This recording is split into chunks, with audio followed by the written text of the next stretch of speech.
Hey guys, how's it going? Here we are with the, I want to say 7th edition of Game of the Week.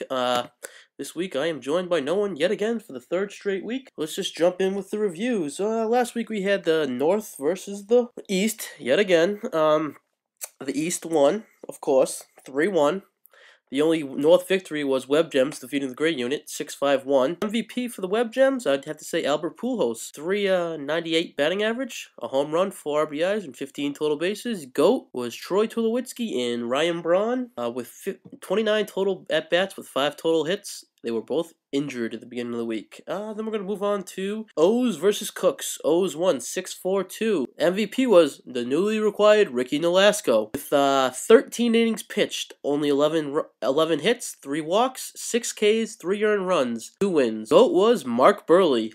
1 start, 8 hits allowed, 6 innings, 5 earned runs, in a loss. Now we're going to move on over to Silent but Deadly.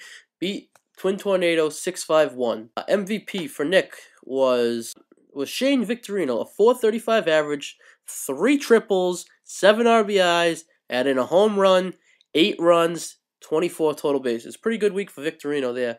I'm going to have to give it to Lemansky. Why the hell does he have Jermaine Dye in his lineup when Luke Scott goes off with at least 3 home runs? And probably Lemansky could have won this week if he paid attention. So, lucky break for Nick. Now we're going to move on to the third base club beating Fist 6-5-1. MVP for Chuck was Mark Texera, a .310 batting average, 2 home runs, 9 RBIs, and 18 total bases. GOAT Victor Martinez, a .056 batting average with 2 total bases. All right, now we're going to jump over to the West versus the South. The West won 2-1 with a tie. With the tie was Nation of Domination versus Short Bucks with a 6-6 tie. Co-MVPs, Ichiro Suzuki, 480 batting average, 3 doubles, 2 RBIs, a steal, and 20 total bases. And Short Bucks' MVP, Justin Upton, 375 average, 2 doubles, a triple, a home run, a steal, 17 total bases. GOATs for these two, I'm going to have to go with Buck, Ricky Weeks, 2 for 20 with 4 total bases. And for Testa, I'm going to have to go with Marco Scudero, 4 for 24. With 10 total bases, okay, but still 4 for 24 with a 167 batting average is pretty bad. Now we're going to jump on over to Smack Your Bitch Up, beating the Evil Empire 8-2-2. Fantasy MVP, James Loney. 2 home runs, 3 doubles, a 246 average with 20 total bases. Sprinkle in a steal. Fantasy GOAT, Adrian Gonzalez. 1 for 11 with a .091 batting average. Added in a home run, but only had 5 total bases. Now on to Dropping Seeds beat Tiger Love Pepper 9-1-2. MVP, Lance Berkman. 400 batting average, 2 home runs.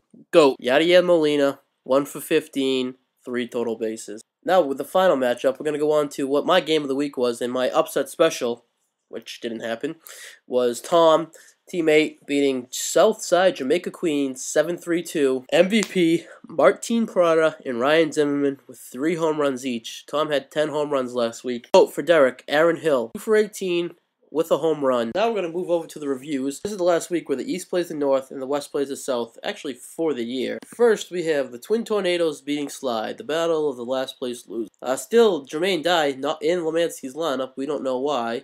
But Lemansky's got 3 guys with 2 starts weeks. Kevin Millwood, King Felix, and Hideki Kuroda. Slide with Johan Santana with a 2-start week.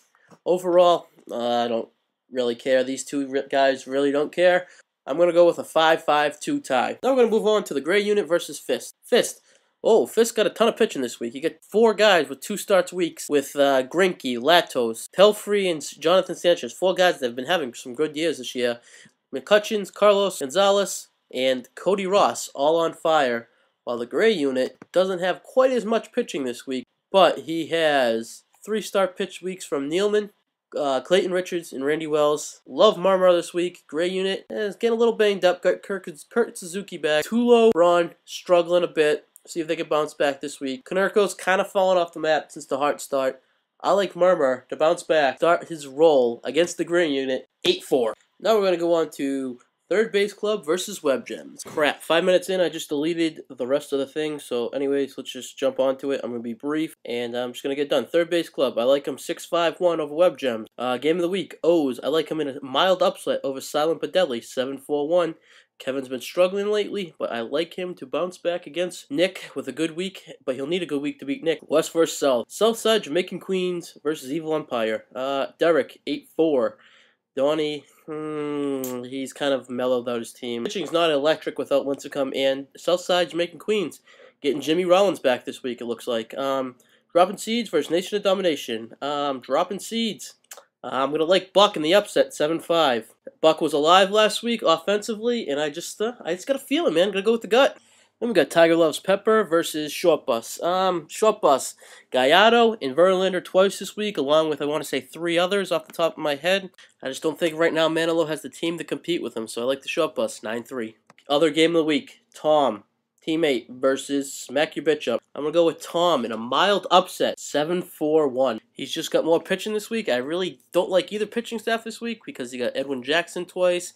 And Martel's got Porcello twice, but I'm just going to go with Tom. I like him. That's going to be it for matchups. I got a little time to burn here, so just going to go over a little trade we had last week. We had Tim Lincecum for Adrian Gonzalez straight up. I actually think Nick got the better deal here. Nick traded Lincecum, I want to say, a year and a half ago to Testa for, off the top of my head, Jimmy Rollins and Matt Holliday for Lincecum, and I want to say a second rounder that ended up being Granderson. I know Donnie was looking for some offense for Lincecum.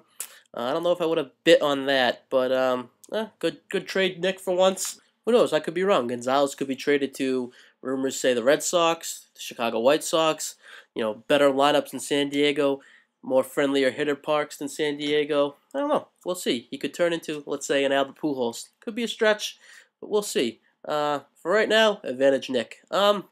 That's going to do it for this edition of Game of the Week. Next week, I don't know, let's get someone on the horn. Kevin, Tom, Murray, you guys said you want to do it. Testa, Creel, and Martel, you guys said you want to do it again. 3 weeks in a row that I'm alone. Hopefully you can work something out for next week.